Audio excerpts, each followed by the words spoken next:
We've looked at what inside position is, but now let's take it a step further from theory and into how you can apply your understanding of inside position in a practical way, as well as decide which grips to take.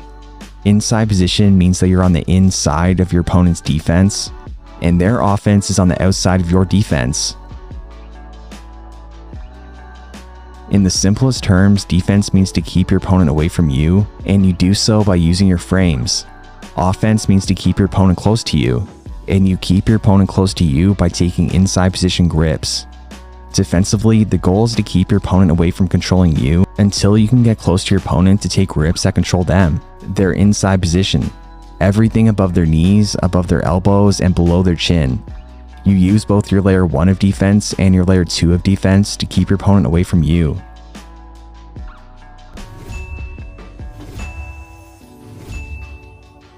For example, in a standing situation when your frames are on the inside of your opponent's defense, you're controlling the inside space.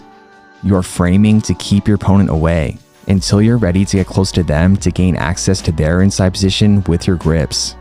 Meanwhile, your opponent cannot frame as they're on the outside of your offense, and they cannot take inside position grips because your frames are in the way. Your frames are on the inside. Their offense is on the outside of your defense. They have outside position. Positioning yourself on the inside of your opponent's defense prior to taking grips on their inside position can be thought of as controlling the inside space, and taking grips on their inside position can be thought of as taking inside position grips. Although these terms are often used interchangeably, separating them into their own terms can help clarify your objective. But at the same time, both controlling the inside space and taking inside position grips means that you're positioned inside your opponent's defense. Hence the reason they're both labeled as inside position. They're both inside position as you're on the inside, where you can either grip, frame, or close space with your head and limbs. When you close space, you're keeping your limbs glued to your body defensively as you work towards gripping or framing to progress your position. The same can be said about framing. You often frame to manage the distance before taking inside position grips. Again, controlling the inside space allows you to take inside position grips and prevents your opponent from taking inside position on you. Let's look at an example. If you enter a squat position with your elbows connected to your knees, you create a barrier using your short frames that your opponent cannot penetrate because they're on the outside of your frames. If they position themselves on the inside of this space, they are now in control of the inside space and can further progress to inside position grips. Although this position looks ridiculous and is only an example, it's actually the position we often find ourselves in our guard or on the bottom in general, so that you can protect your inside position by controlling the inside space using your frames. Now, it's important to understand that your frames keep your opponent away from you, but they also keep you away from your opponent. Meaning that when you transition from frames to inside position grips, you bring yourself closer to your opponent's torso, but you also bring your torso closer to theirs. And in many cases, when you take inside position grips, there can be an opportunity for your opponent to take inside position grips on you. Who has the better positioning is determined by who has more inside position.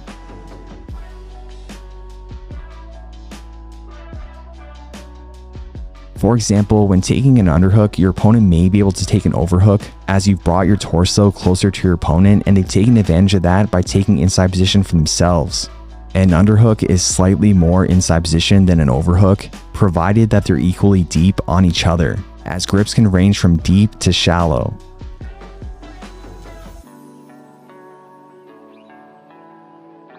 Provided that they're both equally deep, they can often be equally effective depending on your goal, which makes it difficult to say which is objectively better, so we'll say that they're relatively equal for simplicity. But what will determine who has better positioning in this situation is who has more inside position with those grips by being deeper with them, as well as who has more inside position with the rest of their body. Remember that you can control your opponent's inside position, their torso, with your torso by taking chest to torso connection, just like the seat of a car. But you can also control your opponent's inside position using the mat, providing you with an additional car seat to control their torso. The more control of the torso that you have, the more inside position is controlled. Jiu-Jitsu is a battle of progressively taking more inside position until you completely isolate their limb or neck and they're forced to tap. You never want to give up more inside position than you're taking. You need to progress, not degress. Let's use bottom half guard to demonstrate the point. If you take an overhook, you're giving your opponent an underhook, relatively similar amounts of inside position, but this is fine as long as you don't let your opponent take more inside position than you're taking with the rest of their body. By controlling the far arm, you prevent your opponent from controlling your head. You do so to prevent them from taking more inside position than you have, as preventing head control will prevent inside position on your head. You can never let someone grab your head with a crossface when you're on the bottom because they will have way too much inside position on you. Their crossface and control of your torso using the mat as well as their torso on yours is a significant amount of inside position for them to control. It's too much inside position to give up. Your defense will be on the outside of their offense. Now here's a question for you. If you take a far side underhook and control of the head with your near side arm, is this not inside position? Are the grips not exactly the same for you as the bottom player as their grips as the top player? Although they are the same grips, you, the bottom player, have outside position and the top player has inside position. It may appear that you have inside position as you would have some control of their torso with these grips, but barely. You would just be holding them in an offensive position for them. You have allowed them to achieve their goal of getting chest to chest and taking dominant inside position grips. Additionally, you would be letting them get inside your defense. Defensively, you need to prevent your back from being pinned to the mat.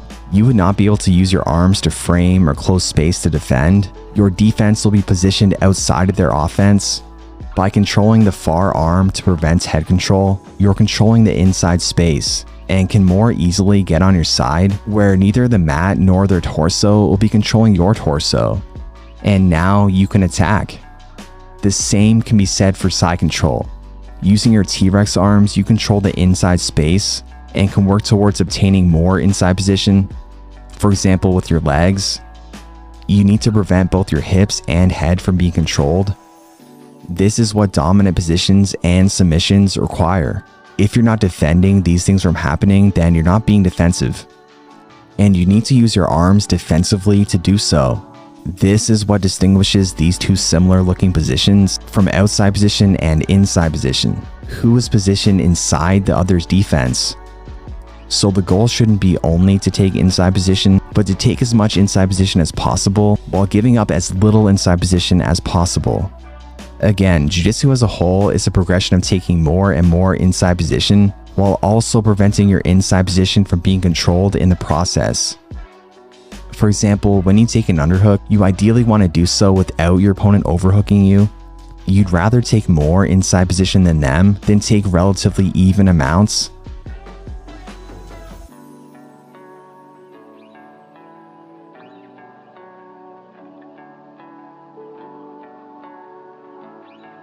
So to summarize, inside position means to be positioned inside of your opponent's defense. Controlling the inside space allows you to take and prevent inside position grips. They are both inside position. It's important to be selective of where and how you grip for inside position because you need to progress the amount of inside position that you have rather than degress. The goal is to progress to so much inside position that your opponent has no more defense to defend. Their defense is isolated on the outside and they'll be forced to tap.